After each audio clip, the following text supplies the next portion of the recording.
What if everything you've been told about fixing your anxiety is actually what's keeping you stuck? Most people spend their lives fighting their own nervous systems, waiting for the right time to start living.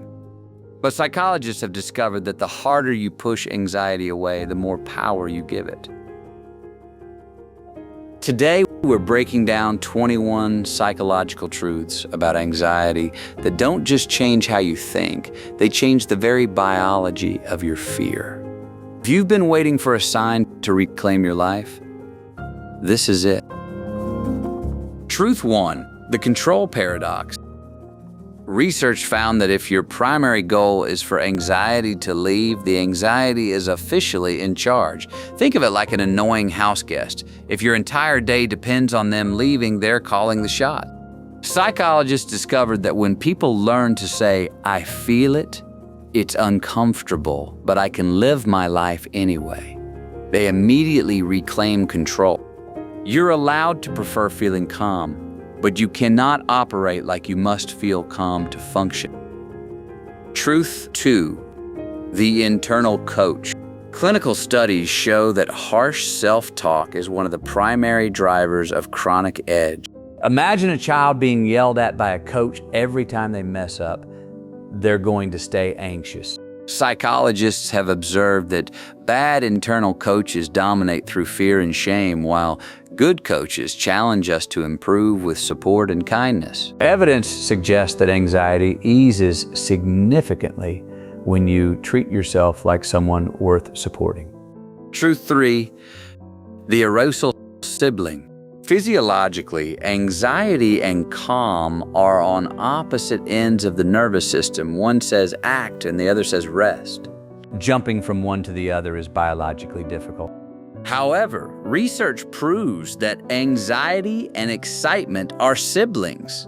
They feel almost identical in the body, the same heart rate, the same energy. While one focuses on risks, the other focuses on rewards.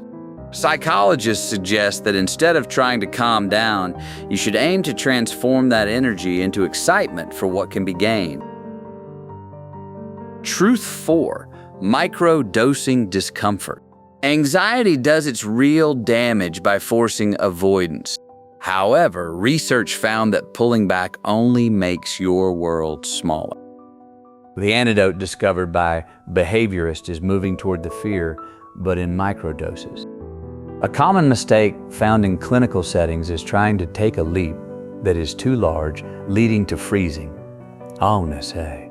By starting with tiny, manageable steps, the brain builds a tolerance to discomfort.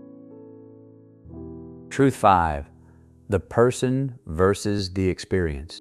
There is a massive cognitive difference between being anxious and experiencing anxiety. Research shows that when you identify with the feeling, it gains power. Psychologists discovered that by saying, "I am having anxious thoughts," rather than "I am anxious," you create distance. You aren't the anxiety, you are the person observing it. Truth 6, surfing the waves. Psychologists often use the metaphor of the ocean to explain emotional regulation. If you punch a wave, it dumps you under. But if you get on a surfboard and ride it, everything shifts. Research proves that emotions are waves. They rise, peak, and fall naturally. Life becomes significantly easier when you stop resisting the sensations and start riding the wave until it subsides. Truth 7, the uncertainty guarantee.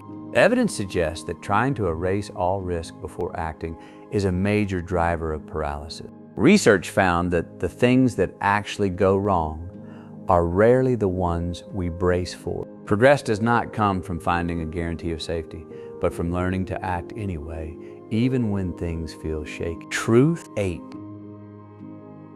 wasted water. Psychologists describe worry as putting out fires that aren't burning. Spending energy on what-if scenarios is a massive waste of mental resources. Research suggests that most of what we fear never happens, and we can generally trust our future selves to handle real problems when they actually arrive. Truth 9, the mindset of cope. So much anxiety comes from the impossible quest for certainty. Psychologists found that the healthiest mindset isn't, "I know what will happen."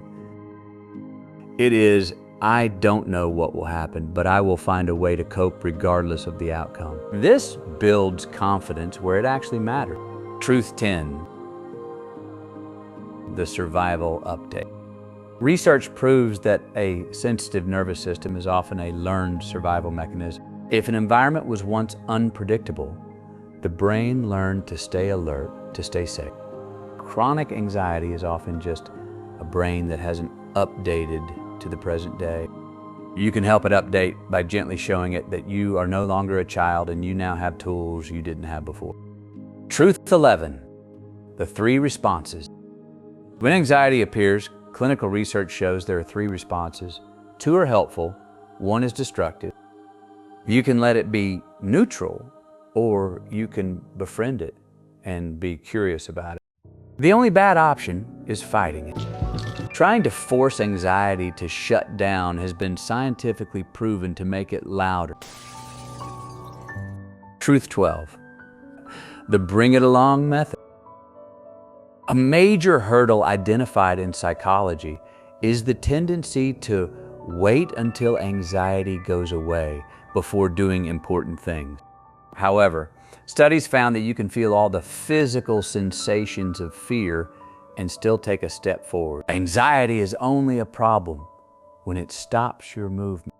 Truth 13, surviving versus avoiding. Anxiety always exaggerates risk. Research proves that confidence doesn't come from avoiding a feared outcome. It comes from surviving. When you face a fear and it does go wrong, but you manage to get through it, the brain realizes it no longer needs things to go perfectly to be safe.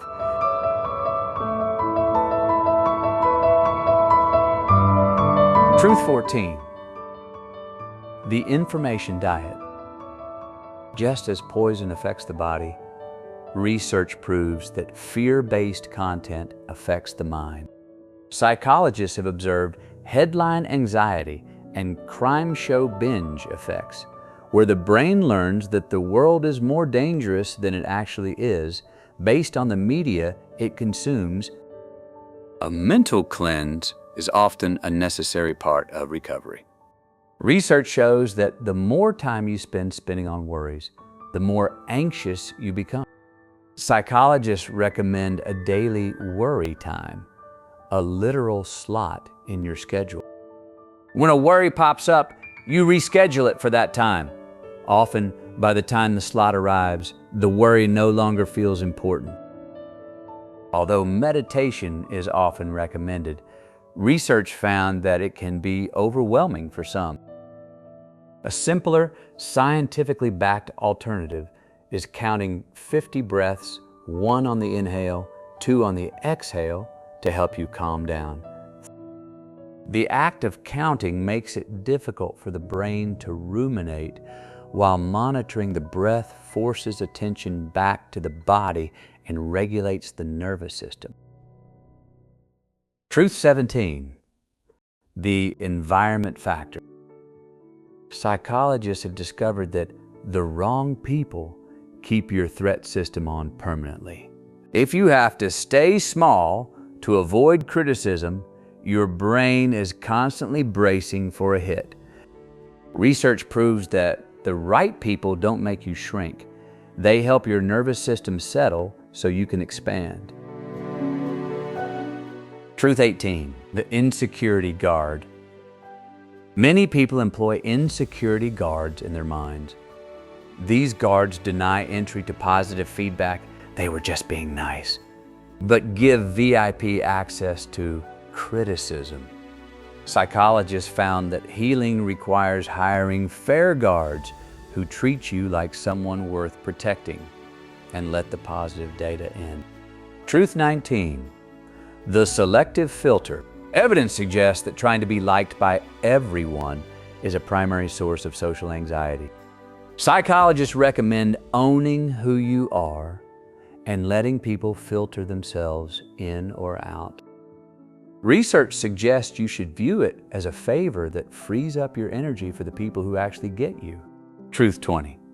The strength of vulnerability. While many assume staying silent is a sign of strength, research shows that suppressing emotions actually raises blood pressure and keeps the nervous system in a state of high alert. Psychologists found that opening up to trusted people helps regulate the nervous system and fosters the support needed to recover from chronic stress. Truth 21. The rights to the story.